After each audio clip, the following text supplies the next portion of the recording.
तो रूस से जंग में यूक्रेन में भयंकर तबाही मची हुई है और यूक्रेन में अब तक 20 लाख से ज्यादा लोग बेघर हो चुके हैं। जंग में अब तक यूक्रेन के 474 लोगों की जान जा चुकी है, जबकि 860 से ज्यादा लोग जख्मी हो चुके हैं।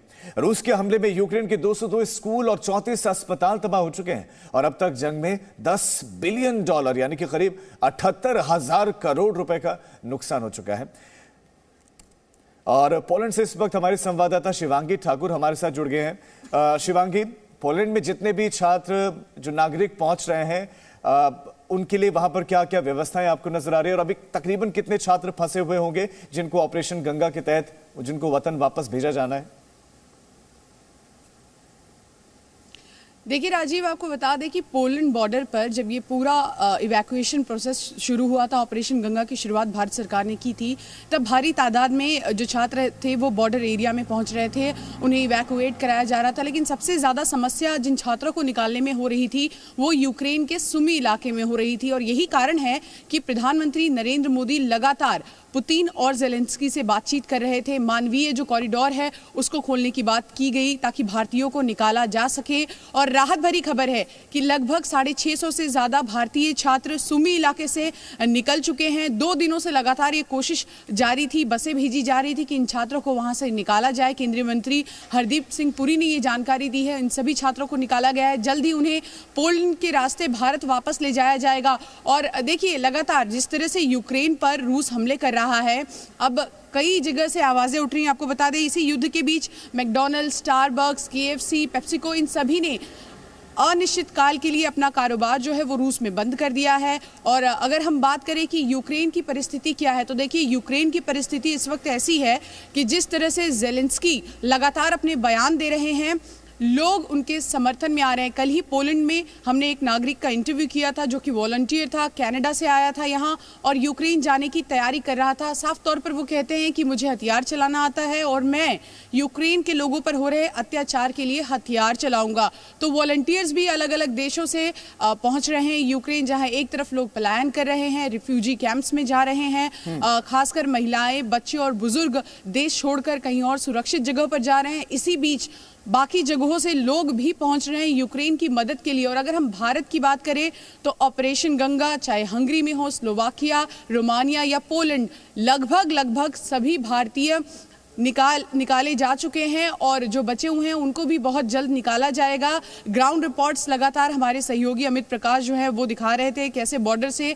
जल्द ही जो सुमी इलाके से छात्र निकले हैं वो उसी रास्ते भारत लौटेंगे। तो कुल मिलाकर परिस्थिति ये है कि 13वां दिन है लेकिन अभी तक कोई हल नहीं निकला है। दोनों ही देशों के डेलीगेशन जो है लगातार बातचीत कर रहे हैं। 3 दौर की बातचीत हो गई है।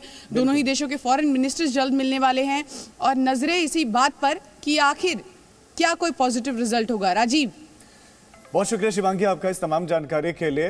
लेकिन यहाँ पर एक बड़ा सवाल ये है जो लगातार बना हुआ है कि मसले का हल क्या होगा, आखिर पुतिन को क्या मिला, उस पर एक बार जल्दी से नजर डालते हैं। यूक्रेन को नेटो में शामिल होने से रोकना पहला, इससे पुतिन को क्या हासिल हुआ इस युद्ध से? सोवियत संघ जैसा प्रभुत्व स्थापित करना। तीसरा, रूस की सत्ता पर पकड़ और मजबूत करना, इसके लिए हालांकि जद्दोजहद जारी है। चौथा, अमेरिकी प्रभुत्व को बढ़ने से रोकना, अमेरिकी प्रभाव कम हो, ये मकसद। और पांचवा, दुनिया को अपनी ताकत का एहसास कराना। लेकिन क्या करवा पाया है? हमारे साथ खास मेहमान लगातार बने हुए। राजेंद्र सर, पुतिन को क्या क्या हासिल हुआ, नुकसान क्या क्या हुआ? पुतिन पहले कह रहे थे कि हम तो इन प्रतिबंधों के लिए पहले से तैयार थे, लेकिन कब तक तैयार, कब तक झेल लेगा रूस? देखिए राजीव, जहां तक मैं समझता हूं प्रॉब्लम पुतिन की नहीं है। प्रॉब्लम यह है कि ग्रॉस मिसकैलकुलेशन हुई थी प्रेसिडेंट ऑफ यूक्रेन की, और पूरे वर्ल्ड ने एंड खास तौर पर यूनाइटेड स्टेट्स ने ये नहीं समझा कि Putin this time means business, and that is why this operation was launched, which was wrong. Of course, it was totally wrong. But the point is that अभी अगर उसने ऑपरेशन लॉन्च किया है तो उसका बेसिक एम ये है कि ये जो पूरा वेस्टर्न वर्ल्ड और ये नेटो, यूनाइटेड स्टेट्स, ये सब रशिया को बहुत लाइटली ले रहे थे और उसके अपना नेटो का expansion right till his borders वो उन्होंने कर दिया था। आई थिंक पुतिन साहब का एक नुकसान जरूर हुआ है, वो ये है कि उनकी इकोनॉमी जो इनके रिजीम में काफी ऊपर आई थी, इकोनॉमिक ग्रोथ बहुत अच्छी थी, बहुत अच्छी संभली थी। येल्सिन के टाइम से लेकर अभी तक पुतिन ने बहुत अच्छे कदम किए थे। वो सब में भारी नुकसान होगा, लेकिन फौरन नहीं, ये होगा 6 महीना या 1 साल बाद। लेकिन जहां तक लड़ाई की बात है, तो जो भी ऑब्जेक्टिव्स उन्होंने लिखे थे, मैं ये समझता हूं, जो आपने अभी दिखाए, मैं ये समझता हूं ये ऑब्जेक्टिव बहुत हद तक पूरे हुए हैं।